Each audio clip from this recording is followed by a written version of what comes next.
Hello દોસ્તો, તો customer આપણી રિક્ષામાં બેગ ભૂલી ગયા છે, તો એમનો ફોન આવ્યો હતો તો આપવા જવાનું છે અને સિવિલ ભૂલી ગયા છે અને આપવા જવાનું છે આપણે ગોદરેજ ગાર્ડન સિટી, જે નરોડાથી ગોદરેજ ગાર્ડન જવાનું છે. મને ઘરે આવ્યા પછી ફોન આવ્યો તો ચાલો દોસ્તો તો જઈએ બેગ આપવા.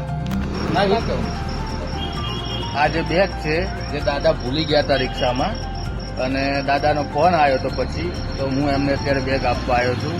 તો દાદા બેગ તમને મળી ગયું છે? એમાં જરૂરી કાગળો હતા, ડોક્યુમેન્ટ હતા, દવાઓ હતી, રોકડ પૈસા હતા, એ બધું. અને મેં હજી બેગને ખોલ્યું નહીં. તમે એકવાર ચેક કરી શકો. હું બાળકનો છોકરો છું, કોઈ દાડો કોઈનું ખોટું કરું નહીં, કારણ કે કોકની અમાનત આપણી જોડે આવી હોય તો આપણે આપણા જીવના જેમ હાચવીએ. આભાર તમારો. જેમ કે આ વસ્તુ જોવાની ને એવો એક પેનનો દોરો ખોવાય તો 2.5 લાખ રૂપિયા એ પાછળ પડી ગયો છે.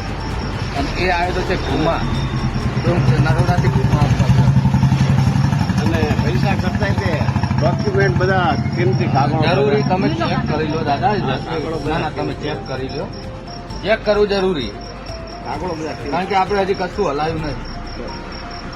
પછી દવા બધી આવી નાના જે જરૂરી છે એ છે, કારણ કે આપણને તો ખોલ્યું નહીં, જોડ્યું નહીં, 1 ઇંચે નહીં હલાવ્યું. ના, આપણે હટાય નહીં.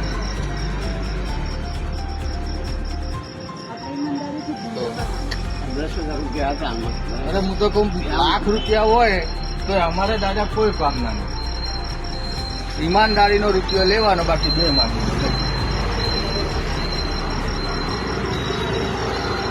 બાકી પૈસા ગણી લો. તમારે ઉદાહરણ પૂરું પાડ્યું છે. Thank you. આભાર. કહું ને એક અડધો ઇંચ મેં નહીં હલાવ્યું, કારણ કે આપણી ફરજમાં આવતું જ નહીં.